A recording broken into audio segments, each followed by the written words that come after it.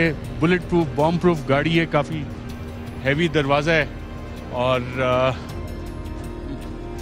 इसमें अब ये ज़ेरे इस्तेमाल है अफ़गान तालिबान की और ये फुल्ली फंक्शनल गाड़ी है इस वक्त और देख सकते हैं इसमें जो गन है उसमें बुलेट्स वगैरह भी लगी हुई हैं। कंपार्टमेंटलाइजेशन है कि अगर एक हिस्से को कहीं किसी का नुकसान पहुंचता है तो दूसरा हिस्सा या जो लोग बैठे होते हैं वो बिल्कुल सेफ हैं। ये गाड़ी चलता है, सही है? गाड़ी सही है, चलता है। नाज़रीन, बड़ी मजबूत गाड़ी है और इस तरह की बहुत सी गाड़ियाँ अब अफगान तालिबान के पास हैं जो कि यहाँ पे अमरीकी छोड़ के गए, और मुझे बताया गया है कि तकरीबन 4000 ये गाड़ियाँ, हम भी गाड़ियाँ, फायर एक्सटिंग्विशर फुल्ली इक्विप्ड, और अफगान तालिबान कहते हैं कि ये माल गनीमत है जो कि जंग के बाद अब इनकी प्रॉपर्टी है, और ये बिलियंस ऑफ डॉलर का सामान है जो अफगान तालिबान को यहाँ पे हम भी गाड़ियों की शक्ल में मिला है। और इंजन चल जाएगा, चला के दिखाएगा स्टार्ट करके। और ये ले गाड़ी नाज़रीन, हम भी स्टार्ट हो चुकी है इस वक्त, और यूनिट कंट्रोल ये ले फुल्ली फंक्शनल हम भी गाड़ी इस वक्त इस्लामी इमारात अफगानिस्तान अफगान तालिबान के पास बतौर माल गनीमत मौजूद है। दोबारा इसको स्टार्ट करके देखते हैं। ये देखें नाज़रीन, फुल्ली फंक्शनल हम भी गाड़ी, और ये गाड़ी में ले जाऊं, आगे जा रहा हूं, ले जाऊं गाड़ी। हाँ नहीं, थोड़ा चलाना कैसे, चला के दिखाओ, वहां तक चला के दिखाएगा। 1 मिनट, थोड़ा सा आगे करके दिखाओ ताकि मुझे पता लगे ये गाड़ी चलता भी है कि नहीं। और नाज़रीन, इसमें देखें बुलेट्स वगैरह भी अभी लगी हुई हैं, और ये फंक्शनल हम भी गाड़ियाँ काफ़ी सारी इस वक्त अफगान तालिबान के पास हैं।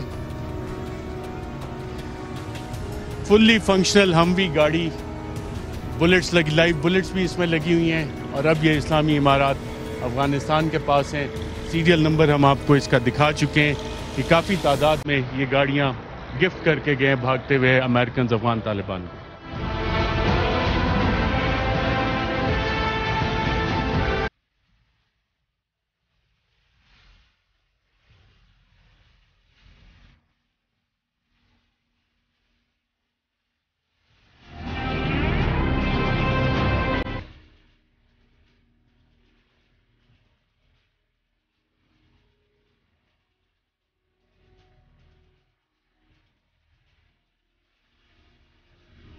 नाज़रीन, इस वक्त हम काबुल से जा रहे हैं पंजशेर की तरफ, और रास्ते में जो जो अहम मुकाम आएंगे उस हवाले से भी आपको आगाह करेंगे।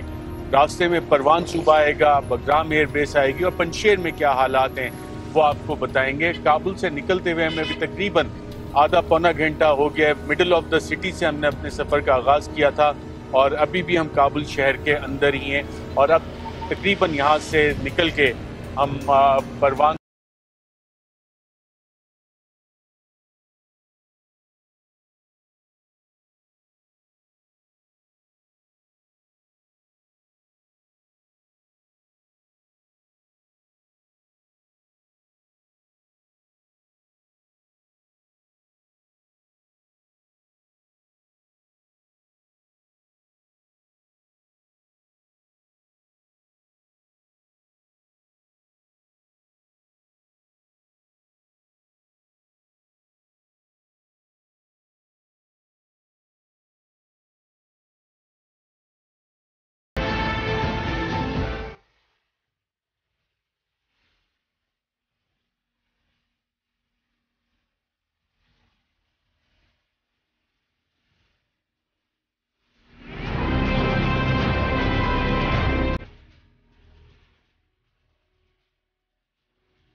मैं इस वक्त मौजूद हूँ सूबा परवान के डिस्ट्रिक्ट जबल सिराज में, और पहाड़ियों के उस तरफ बिल्कुल पंजशेर वैली है, और अफगान तालिबान के ये मुजाहिदीन पंजशेर वैली से अभी आए हैं और यहाँ जबल सिराज में रुके हुए। इतलात है कि पंजशेर में कुछ जगह पे थोड़ी सी रेजिस्टेंस है, बाकी 95% इलाका जो है वो अफगान तालिबान इस्लामिक एमिरेट अफगानिस्तान उनके मुजाहिदीन ने हासिल कर लिया है।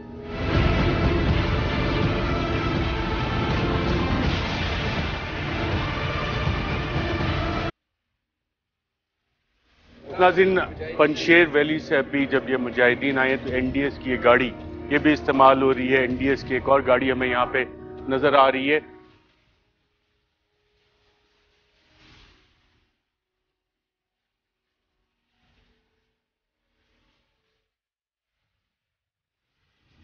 Where have you come from? I come from Kandahar. What are you doing here? I come from Panjshir. There was a lot of fight with Amrullah Saleh or friends of Amrullah Saleh. So where is Amrullah Saleh now? Is he still here or is he gone? He gone from Panjshir. We have a lot of Mujahideen in Panjshir. The Panjshir we have a lot of Aman. Whose vehicles are these? NDS? What? Which vehicles are these? NDS using this vehicle? We are in NDS. Where are NDS people gone? I don't know. Maybe gone to India or Dubai.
मैं इस वक्त वादिये पंजशेर में दाखिल होने लगा हूँ। काबुल से हमने सफ़र शुरू किया था, सूबा परवान, वहाँ से होते हुए सूबा परवान के मुख्तलिफ डिस्ट्रिक्ट से होते हुए अब हम पंजशेर पहुँच चुके हैं।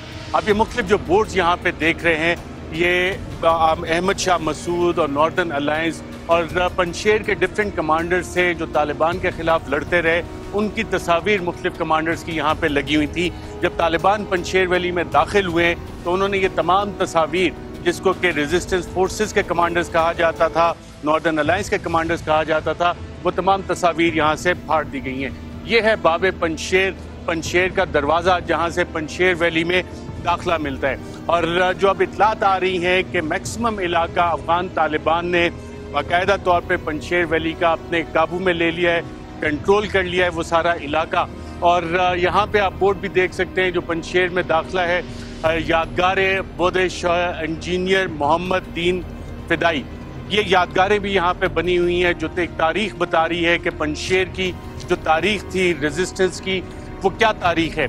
और सोवियत एरा में भी पंजशेर वैली से बाकायदा तौर पर रेजिस्टेंस की गई थी, जिसको कि अफगान जिहाद कहा जाता है। अब पंजशेर में इस वक्त क्या मामलात हैं, पंजशेर वैली में क्या मामलात हैं, क्या हालात हैं, हम पंजशेर वैली में जाके बातचीत करेंगे। यहाँ पे जो चेक पोस्ट के कमांडर हैं उनसे भी बात करते हैं और पूछते हैं कि ये इलाका उन्होंने कैसे कब्जे में लिया।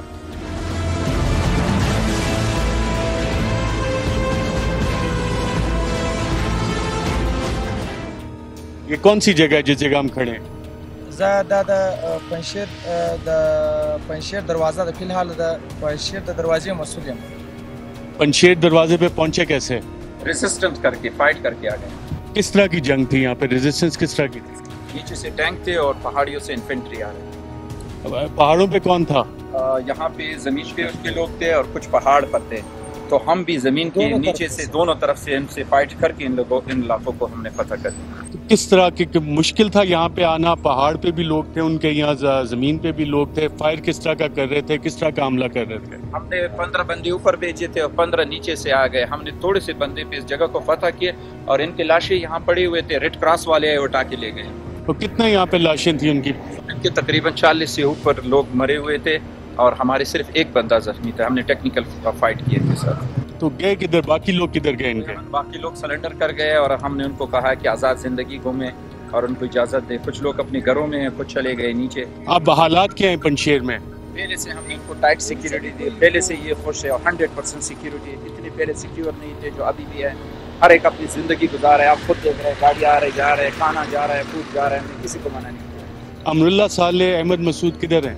अहमद मसूद, अमरुल्लाह सालेह ये फ्लाइट हेलीकॉप्टर आए थे, उसको लेकर चले गए और यहाँ के गवर्नर जो है उन्होंने हमने हमारे साथ सरेंडर किया और उसकी फाइनल सिग्नेचर मैंने इस रूम में लेकर काबुल भिजवा दिया। तो अहमद मसूद को कब गया हेलीकॉप्टर में?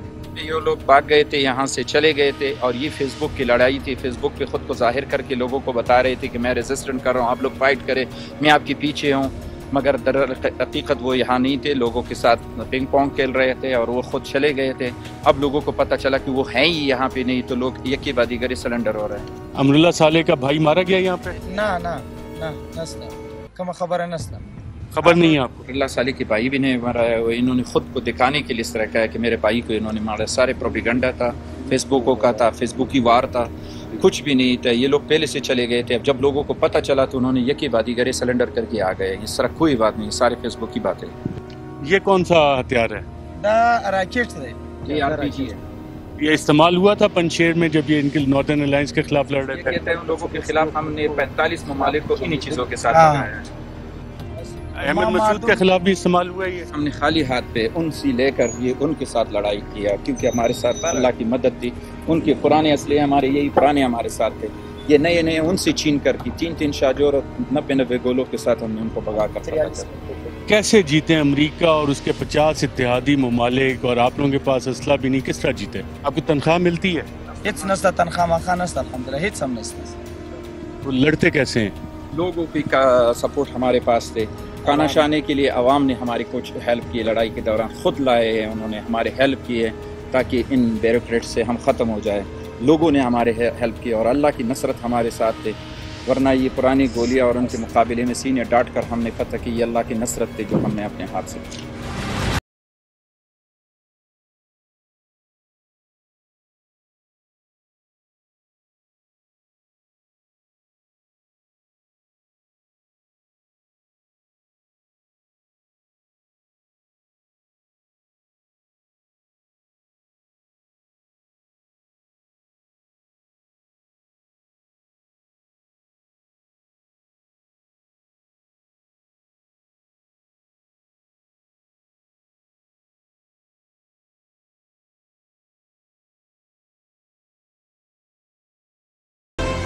अफगान तालिबान और सो कॉल्ड रेजिस्टेंस फोर्सेस के दरमियान जो यहाँ पे लड़ाई हुई थी, जिसको अहमद मसूद के जो सोल्जर्स थे उसके कुछ निशानात हमने देखे।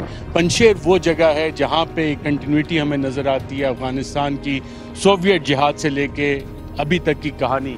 और ये टैंक उस वक्त की रेजिस्टेंस की दास्तान सुना रहे हैं जबकि नॉर्दर्न अलायंस अहमद शाह मसूद के वालिद ने सोवियत यूनियन के ख़िलाफ़ जिहाद किया था। और यहाँ पे हम जब देखते हैं तो बाकायदा तौर पे हमें एक टैंक्स का कब्रिस्तान नज़र आता है और आगे जाके काफ़ी सारे टैंक्स हैं जो कि तबाह थे और सोवियट्स यहाँ से छोड़ गए। वो मिलिट्री जंकयार्ड है जहाँ पे ट्रक्स और टैंक्स मौजूद हैं।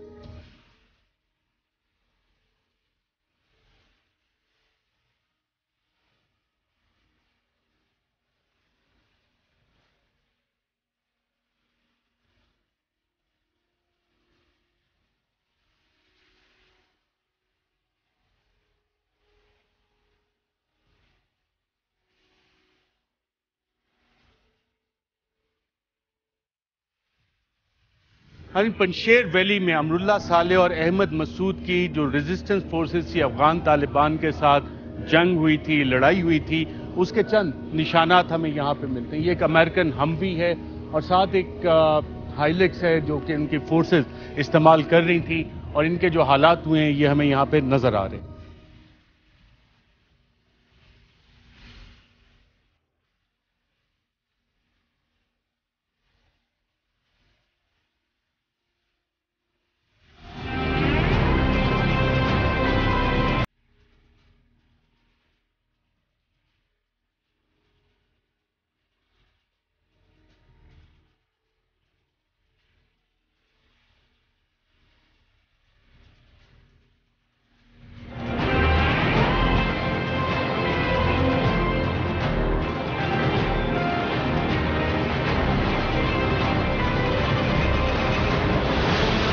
मैं इस वक्त मौजूद हूँ अहमद शाह मसूद के मज़ार पे।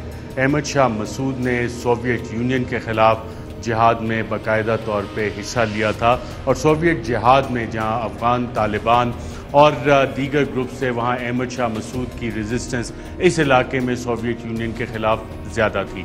और यहाँ पे हम देख सकते हैं कि जिस जगह पे ये मज़ार बनाया गया है पहाड़ के ऊपर, इसी के साथ हमें दाएं जानिब कुछ सोवियत यूनियन के टैंक्स और गन्स वगैरह भी नज़र आ रही हैं। बाहर चल के आपको वो भी दिखाते हैं। पंजशेर वैली में इस पहाड़ी की टॉप पे अहमद शाह मसूद का मज़ार है और बिल्कुल हमने जैसा आपको बताया था, जब आप मज़ार पे आते हैं, बाहर आते हैं तो आपको यहाँ पे सोवियत यूनियन के ख़िलाफ़ जो जिहाद हुआ था उसकी बाक़ियात आज भी नज़र आ रही हैं। यहाँ पे टैंक्स और हैवी आर्टिलरी गन जो कि सोवियत यूनियन यहाँ पे लेके आया था, अफ़गानिस्तान में लेके आया था, वो आज भी यहाँ पे मौजूद है। 40 साल अफ़गानिस्तान में बाकायदा तौर पे एक जंग रही। पहले सोवियत यूनियन के ख़िलाफ़ जिहाद रहा और फिर 2001 से लेके अमेरिका और उसके इत्तेहादियों के ख़िलाफ़ एक जिहाद अफ़गान फोर्सेस ने लड़ा, अफ़गान तालिबान ने लड़ा, इस्लामिक एमिरेट अफ़गानिस्तान, जिसको ये कहते रहे कि ऑक्यूपाइंग फोर्सेस के ख़िलाफ़ वो लड़ रहे हैं, जिहाद कर रहे हैं। और ये तारीख़ पिछले 40 साल पे मुहित है। इसमें एक फेज़ ये आया कि जब 15 अगस्त को अफ़गान तालिबान काबुल में दाखिल हुए तो अहमद मसूद, जो अहमद शाह मसूद के साहबजादे हैं, उन्होंने एक रेजिस्टेंस का ऐलान किया अमरुल्लाह साले के साथ मिल के। और उसके बाद अफ़गान तालिबान ने उनको ऑफ़र दी, पीस की ऑफ़र दी और कहा कि अगर वो हथियार डाल देते हैं तो उनके साथ बातचीत हो सकती है। लेकिन हथियार ना डाले गए और इस पंजशेर वैली में बाकायदा तौर पे जंग हुई। हमने देखा है रास्ते में जो बाकायदा तौर पे यहाँ पे जंग लड़ी गई उसके आसार मौजूद हैं। अब 95% इलाका जो है पंजशेर वैली का वो अफ़गान तालिबान के कब्जे में और पीछे से चंद 5% हिस्सा ऐसा रह गया है जहाँ पे कहा जाता है कि कुछ रेजिस्टेंस फोर्सेस के लोग अभी भी मौजूद हैं। और अमरुल्लाह साले के हवाले से यहाँ पे जो हमें अफ़गान तालिबान से बात हुई है वो कहते हैं और मल्टीपल लोगों ने बताया कि वो भाग चुका है। अहमद मसूद के हवाले से भी ये इतलात है कि वो भी यहाँ से भाग चुका है। और लोगों का कहना है कि यहाँ पे जो जंग है, जो पंजशेर वैली में जंग है रेजिस्टेंस फोर्सेस की, वो ज़्यादातर सोशल मीडिया पे लड़ी गई। और सोशल मीडिया पे ख़ास तौर पे फेसबुक पे पता लगा कि जी शायद यहाँ पे पंजशेर वैली में अमरुल्लाह साले या अहमद मसूद के लोग लड़ रहे हैं। लेकिन हमने आते हुए इलाके में भी देखा पूरा इलाका यहाँ तक बाकायदा तौर पे पुरअमन है। लोग आराम, कुछ दुकानें भी वहाँ पे खुली हुई हमें नज़र आई हैं। लोग अपने कारोबार ज़िंदगी भी मामूल के मुताबिक चला रहे हैं। मैं इस वक्त अहमद शाह मसूद के मज़ार में ही मौजूद हूँ और उसकी बेसमेंट हम देख रहे हैं कि यहाँ पे काफ़ी सारा खाना पीना जो स्टॉक्स हैं वो ration so called resistance forces थी उनके लिए यहाँ पे स्टोर किया गया। ये दालें हैं, आटा है, तेल है, कुकिंग ऑयल है और ये वाला राशन जो कि रेजिस्टेंस फोर्सेस ने अपने लिए रखा था जब अफ़गान तालिबान यहाँ पे पहुँचे हैं, अहमद शाह मसूद के मज़ार पे पहुँचे हैं, तो अब ये सारा राशन वगैरह यहाँ पे हमें नज़र आ रहा है कि मज़ार को स्टोरेज के लिए, राशन के लिए, रेजिस्टेंस फोर्सेस को राशन सप्लाई के लिए इस्तेमाल किया गया था। आइए नाज़रीन मज़ार से बाहर चलते हैं और देखते हैं कि जो अहमद मसूद से एक्सपेक्टेशंस थी मुख्तलिफ ममालिक की और यहाँ पे किस किस्म का असलहा, किस किस्म के वेपन्स, किस किस्म की मशीनरी स्टोर की गई थी और अब उसका इस्तेमाल कौन कर रहा है, उस पर एक नज़र डालते हैं।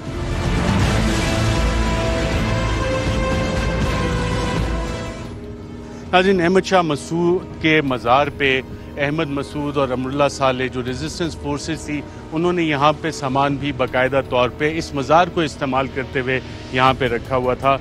देख सकते हैं यहाँ पे ये रॉकेट लॉन्चर बाकायदा तौर पे पड़े हैं, RPGs रॉकेट प्रोपेल्ड ग्रेनेड्स यहाँ पे पड़े हैं, गोलियाँ हमें नज़र आ रही हैं, बुलेट प्रूफ वेस्ट नज़र आ रही है। और जब आप इन पे मार्किंग्स देखते हैं तो कुछ कार्ट्रिजेस पे हमें made in white lead core